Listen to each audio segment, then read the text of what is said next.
is how we're going to automatically respond to customer questions on our website using an AI integration. It's completely free to get set up. I'm going to show you exactly how to do it. It's very, very easy. We want a tool that's going to be able to tell people the refund policies. It's going to be able to recommend products from our website. It can give them information from our FAQ page, any bit of information on our website. It can do that. And I also want it to be able to allow people to talk to a human and get human support as well. Basically just completely automate my customer support. So here's how we're going to do it. I've taken this website who basically just sell handcrafted soaps, and I've trained a chatbot on every single page on this website. So all of the different products on this website we have access to. The different sections, they've got a blog, they've got charity pages, contact us pages, contact email addresses. All of this information is now in a chatbot. So for example, this is what it looks like. You come into the chatbot builder, and by the way, if you want to build one of these, the website is in the top link in the description. It's ChatIQ. You can start for free. But yeah, so here's how we're going to completely automate support and question and answers from our customers.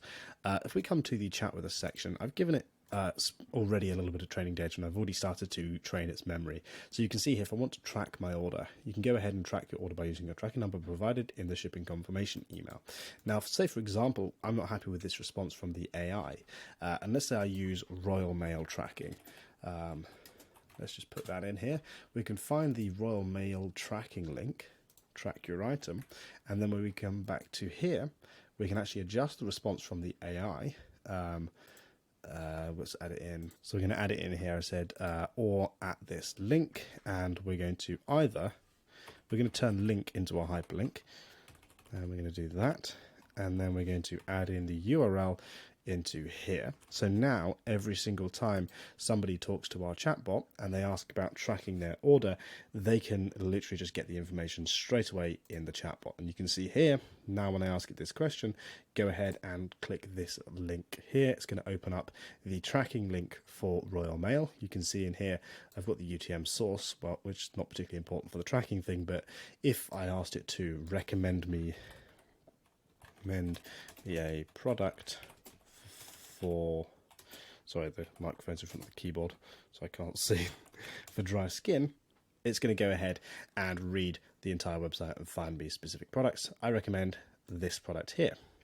Cool, so now let's just refresh the page, and what we're going to do is we're going to try this again for the first time. We're going to send this message, and we're going to find the specific products that it comes back with. So this one here, we're going to go to the website, we're going to find this product, so go to search for this product, we're going to take the URL for this product, and we're going to come back and adjust the product here. We're going to create this into our hyperlink by putting square brackets around the text, and then here we're just going to put in the URL, and we're going to save that. Cool. Let's just do that, that'll be fine. And then it's going to go ahead and update the custom memory of this chatbot. Awesome. So now let's go ahead and copy this. We'll then refresh the page and we'll ask exactly the same question. Recommend me a product for dry skin. And you can see here it's included that link. So if I now click that link, it's going to go ahead and give me the page. It's also given a UTM tracking link onto the end of the URL. So now all I need to do is come to this section here, copy this code and embed it into the head code within my website. So say for example you're using Webflow, it would look like this. Just paste in the code here into the head code tracking section. For Shopify, I think you'd go to theme, edit code, and then go to the theme.liquid and paste it below the head tag in there, and then just publish your page. And then when you go to your website, the chatbot will look like this, and people can ask it questions anywhere on the website. Now you will also see here, there is an option to submit a support ticket. Now, we have the same thing here on this chatbot. We can actually submit the support ticket, but I'm going to turn this off because for now, we don't actually want to gather support tickets from people.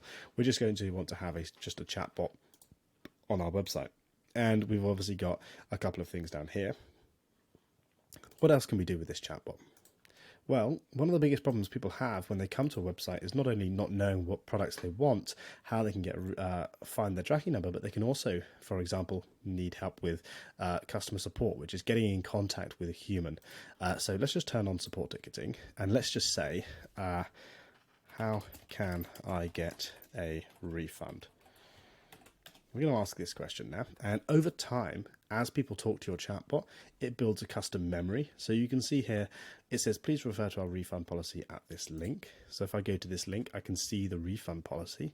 But what I can also do is I can add contact details to the chatbot. So if I come to the instructions section, there's a business contact details section, and I've included the contact email. I've included shipping policy and refund policy links. So it's been able to grab this information directly from its training data. But now let's see if it can actually extract information directly from this refund policy page. We're going to ask it about exceptions. So what exceptions are there for refunds? And hopefully it will go ahead and read the entire refund policy page, find the information, and give it back to me in a response that's easy for me to understand.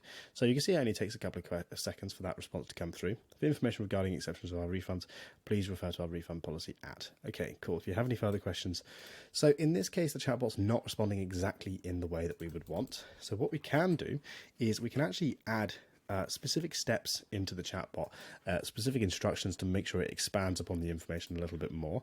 So let's come back to the chat with us page, and let's just load up that question. Now what we're going to do is say, what is this chatbot for? What does your company do? So we're going to say, so I've written in this and I've said, you're a customer service chatbot. You must read all the information available to you, giving detailed information to answer users' questions in the chat. Do not summarize info too aggressively, and if possible, include links to specific pages. So we're going to remove this AI response from the memory of the chatbot. And now what we're going to do is we're going to ask it the same question again. And hopefully this time it's going to actually grab the information from that page and give us a little bit more of a breakdown of what exactly those exceptions are without us having to go to the page ourselves. Okay, so in this case, it's not actually done much, hasn't really changed it very much. So what we might want to do is actually take this text ourselves, come back to the chatbot and adjust the response to include that text. So I'm going to do that now. Okay, so I realized that the actual refund policy isn't actually currently in my training data. So sometimes when you scrape your website, ChatIQ limits the amount of URLs that you can scrape depending on which plan you're on. So the refund policy isn't actually included in the training data. So that's why it's not responding. So what we can do is, let me show you something really cool. If we refresh the page, and the reason I'm refreshing the page is just to clear the chat history. But if we do this and we ask it the same question, when we update the response, we also have the option to upload additional data. So if it's not responding correctly, and remember we added this to the instructions, I actually deleted it now, but whatever. We adjust the response. We can actually now, instead of just changing it manually, we can actually add additional data. So I'm going to call this refund policy. And we're going to take the refund policy and we're going to paste it in here and we're going to upload that text. Cool. So it's going to process that data now. And then if we come to the data feed, we then filter by, did I think I uploaded? Yeah, text. That refund policy has now been processed. If we come back to the chatbot, come to the data section, I wonder if it's already added it. Come down to the bottom. Cool, it's already added the refund policy to our chatbot. So now let's remove this from cache and see if this improves the answer at all. There's not a lot of information that we've added into this, although actually because it's got this as the chat history, it may just replicate this, but we'll see what it does. And worst case, if this doesn't work, then you can always manually edit the response and type out a response that you think is useful, like take the key important information. Blah, blah, blah. If you have any specific questions, cool. So it hasn't actually completely done it. So let's just try this again. Okay, so I actually managed to get this working, and the way I did it is I used the hallucination fixer. So we've added in the additional data down here, and I didn't type this one out. I just wrote it, it just came back with the AI. So we've got the refund policy here. In the hallucination fixer, I said, for questions about refunds, please give a full and detailed reply, making sure to include all information available to you and not just refer them to the refund policy page. Cool, so you can see the exceptions for refunds include perishable goods, such as food, flowers, or plants, custom products, and personalised care goods. Additionally, returns are not accepted for hazardous material, flammable liquids, and gases. So if we go to here, certain types of items cannot be returned, such as perishable goods, custom products, personal care goods. We also do not accept returns for hazardous materials.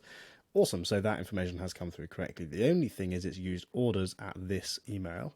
And I'm just wondering whether that's somewhere on this page. Okay, so it's using this email here for specific order refund requests. So it's managed to take the URL from the refund policy page and use that as opposed to just their basic contact email. So now when we come back to the chatbot, let's just copy this question again, refresh the page. We're going to completely reset the chat history. And now we're going to ask it that question again. It should now use that previously. There we go. Cool. It's using that response once again. So it builds its own custom memory. So you want to spend some time playing around with the chatbot, making sure it can do exactly what it is that you want it to do, and making sure that it's going to respond in the way that you want. So if you want to get set up, all you need to do is click the top link down below in the description. You want to head to chatiq.ai, start your free trial, create an account, put in your card details. It's not going to charge you anything when you get signed up. You can have, I think it's 7 or 14 days to play around with everything, get everything set up for your website.